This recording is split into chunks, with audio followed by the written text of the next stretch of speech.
we should before we know, can we talk about what happened last time before? Sure is some ink. We'll see you next time. I'll do the second because I was in the rug in the second one. What do you think about this, Max? Let's recap this bitch.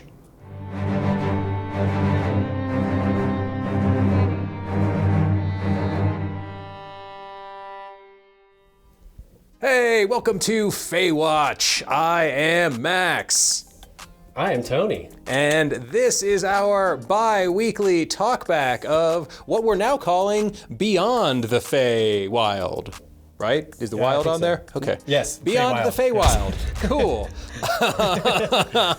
We just sort of talk over each other. No, we talk about what went down in the last two episodes of gameplay. First two episodes. Oh, to be sure, the first two episodes of Chapter 2. And this week's episode of Feywatch is brought to us by Epiprologue. So make sure to get yours today. I guess, as is tradition, we should start with the 1 minute recap that's going to be not great. What are you talking about? Well, not with that attitude. It's not with any attitude. You can't fax glitter people. No, and we can never go back to the Bone Palace. No, we can never go back to the Bone Palace. Because it's at the bottom of the bog. It is. So we're going to recap episodes 1 and 2 of kind of the new season, but attached to the same season. Chapter 2 is kind of what I had in mind. Oh, I like that. I liked Chapter 2. Ooh, Chapter Not 2 really is great. a Season 2. No. It's more of a Chapter 2. Sure. Is kind of what this is, from Into the Fey, and now we're beyond the Fey and doing other things. And we're going to recap our first Fey-related. That are Fey-related. Yeah. So, 1 minute on the clock, because we're going to do our 1 minute recap, and it's crazy and not great. And Max is going to start with the first episode and how it all started. Are you ready? Barely. As you'll ever be? Sure. Go. Okay, we got back from our summer vacations. I went and did stuff. Ben went and did stuff and became a druid. And Tony went and saved restored the temple. And then we met some dude. Oh, he also became the spokesperson for the place with the carrot hammer. And there's a back alley thing. And Ben started to burn things down, which is really interesting with the way it ended, because then he wanted to but then we were like, what do? We don't know. But we should go we should go to your house, Ben. We should go to Jaastien's house, because that's where we have a lead, because his dad was like, and ran away. And so we get to the house. We went to the house and got to the house, and we saw a moving company had moved everything out. You picked like a D20 lock or something like that, and then we went inside and we checked out the alcohol blew up on us, and then we tried to go up the stairs. Jaastien and Illinsworth couldn't go up the stairs; they were falling down a huge pit. But Ghourd was like, "What the heck are you doing?" So then we went to the study, and we had cool stained glass windows with elf fey things, and they came to life, and we had to smash them. And then we looked into a table, and then there was an inkwell that we didn't know what it was. And that was just the first episode. I'll do the second because I was in the rug in the second one. I'll do the second. Which is perfect. There's a lot that happened in the first episode. So in the second episode, that's when you got twisted up in the rug, man. Oh, God. What happened in that first episode? So in the second episode, we went into the bedroom, right? There was the bedroom that had that happen. The boudoir. So we went into the bedroom and we noticed the fire. Remember, we noticed the fire. We threw something in it, and it kind of like burned. reached out and snatched. We're like, that's curious. Right. Is it alive? And we were trying to figure that out. What prompted? Do you remember what prompted the everything to come to life? And I think you stepping on the rug, us going in the room, I think. What did we throw in? We threw something in from the threshold? Yeah, we threw like some fire across, some paper into the fire to see if it would burn, to make sure the fire wasn't illusionary. Because that's where my mind went, was like, it's an illusionary fire, not that it was a fire elemental. We haven't even walked in. No, I don't think we had crossed the threshold at that point. I think that's what triggered that. We just, at the doorway, just like huck in. Oh, hey, look, it burns. Hey, look, the fire's real. It's still fire. That's great. So then I went in. I don't know why. What was I investigating? I mean, because you're the tank, and we were like, we didn't find anything. Yeah, exactly. because we need to find like hair or locks or something, because we need to find something from Jaastien's dad. I stabbed you in the right. Oh, so we could scry. Right. Better. Right. So he can't. So he would have a bunch of negatives to his checks of scrying. Right. And like getting rid, because we know for a fact that he will be able to. But I would like to give some ownership to the fact that we were sort of predicting the future in this episode, because Ben did mention burning something down at like the beginning, like in the beginning of the first episode in this series of 2. Pyromania for Jaastien. Fuck you, Aeredale. Was high on the list. Was prominent in those 2 episodes. It all started with the back alley. He's like, "You want to set this thing on fire for 10 gold?" Oh, like, where is this? I totally forgot about the back alley. No, he was like all pyro from. And then he got scared when we actually had the chance. And he's like, "I don't know if I want to." I'm like, "Dude, you were just wanting to set fire to everything." Yeah, to some random person who's done you no harm's house. Yeah. And then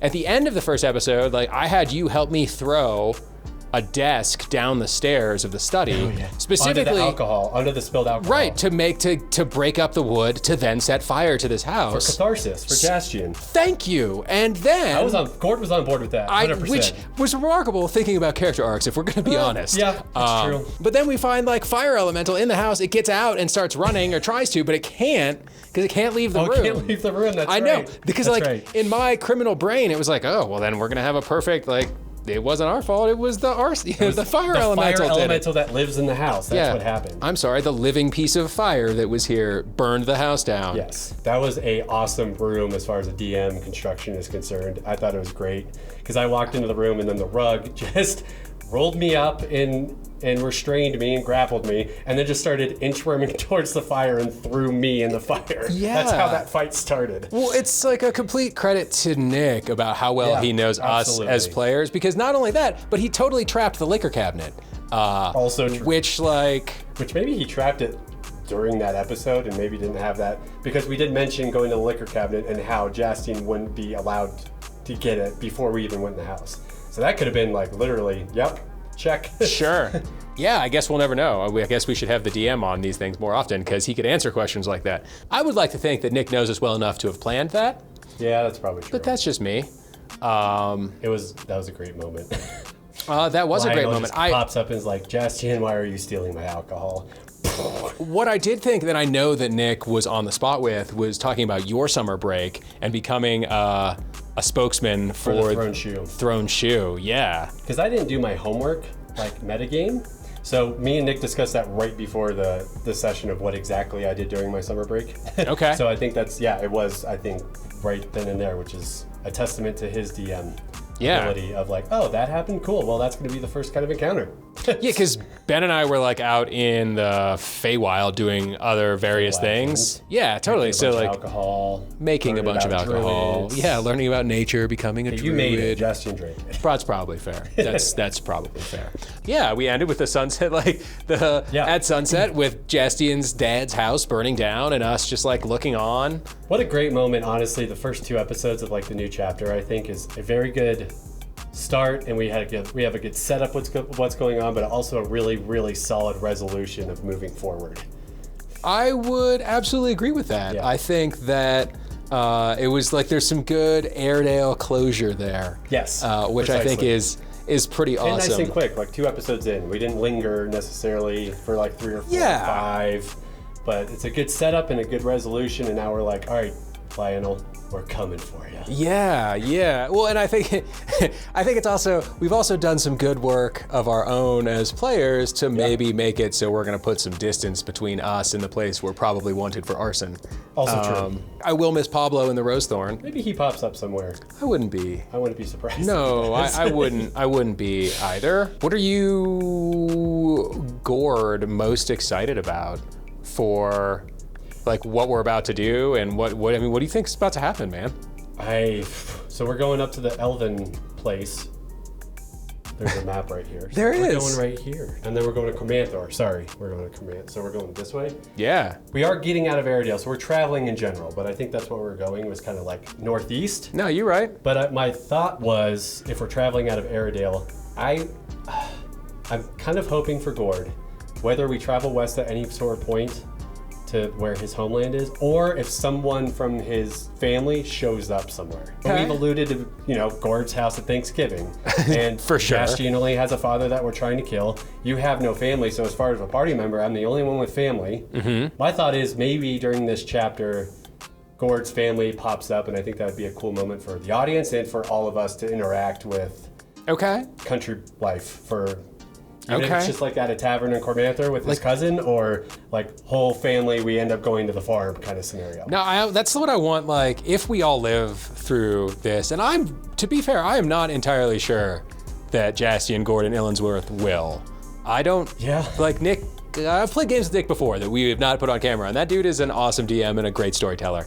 And if we don't make it, it's going to be a great story being told of how and why we don't make it. Well, and that's just it. It's going to set up something awesome for what comes next. Like that, I have no doubt. Yes. Pie in the Sky, I think it would be awesome to have like the Fast and Furious ending of like all family together sipping Coronas at the cookout on like the Ghourd family farm as we like go off into the sunset or what have you. Just like without a burning house stuff. Yes, that is like that is my personal happy ending. That's for, kind of where I kind of see too, like just on the country having like a huge like grill out, but just with fruit vegetables. Sure. And your Daggy, I'll bring some ale meat and stuff like that. Yeah, maybe like a satyr comes, maybe dumbbells there. Like, I don't know, have you seen any Fast and Furious movies? Oh, yeah. Okay, so you know how it is. The majority of them. Oh, okay, yeah, great. So you know what the picnic's all about. Oh, absolutely. Family first, man. Family first. I don't know if Nick watches these, but if you're watching Nick, it's what we want, Take man. notes. How about for Illinsworth?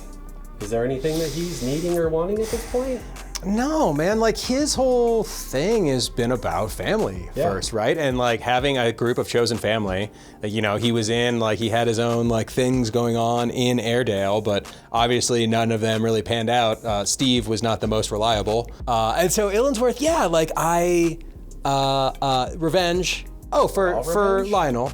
Lysanther. Oh, okay. Just because of like... I was thinking personally. There's some like exploration and adventure that I would like to do like with the runners and getting into to all of that stuff. But that's all like extra planar stuff. And there's no real like threads to pull. But when it comes to like Lionel, that dude has been the most awful person to Ben. Like he has hurt Ben the most, and Ben is like part of my family now. Jaastien is part of my family. And so like... resolving Ben's daddy issues, I think, is Illinsworth's. Which is what I wanted to call this chapter in general, not Beyond the Fae, but daddy issues. For the record. But that might get some weird subscribers. I would have to say, as far as all of our gameplay is concerned, I think the dice have, including Nick, but the dice and us, but the dice have told their own story in a very solid way. So in that regard, for Revenge on Lionel, I'm really hoping the dice tell that story with like Jaastien rolling like shitty like he does, but then like the natural 20 comes or something and like something awesome happens. I get it. That's definitely puts Jaastien, him in the best light for his story, right? Yes. At the same time, the dice tell the best story, so whatever it's gonna be. It's gonna be the best story. Right, it's all about going along with it. And so like, does that mean Ben flounders in futility the entire time that his dad is alive? It's true. I mean, maybe that's what happens, and maybe that just becomes the running joke. That like, oh, is Ben rolling terribly today? Like, oh, is Jaastien... Yeah, exactly. Is your dad here somewhere, buddy? You doing okay? Maybe we join him. Who knows, man? Maybe he just extra planar pieces and like, all right, I'm beaten, but I'm not going to be beaten. And then maybe the runners find him. No, who knows what actually will happen. All of this like second chapter is a prelude to the world being at the precise point that Nick wants it to tell his story. So that he's been working on for quite some time. Yeah, so like whatever this is, like this is just an excuse for us. It's a prologue. Essentially. It's an epilogue too, but also a prologue. An epiprologue? Epiprologue? Epiprologue? A pro-epilogue? Ooh. Well, that was the first 2 episodes. Probably pretty long. We had a lot to talk about. We totally missed the second episode in general for the recap, so we had to talk through that. But thanks for tuning in to the second chapter of what's going on with Ghourd, Illinsworth, and Jaastien, and we will see where this all goes. Like and subscribe, do all the YouTube things, and we will see you next time at the top of the peak.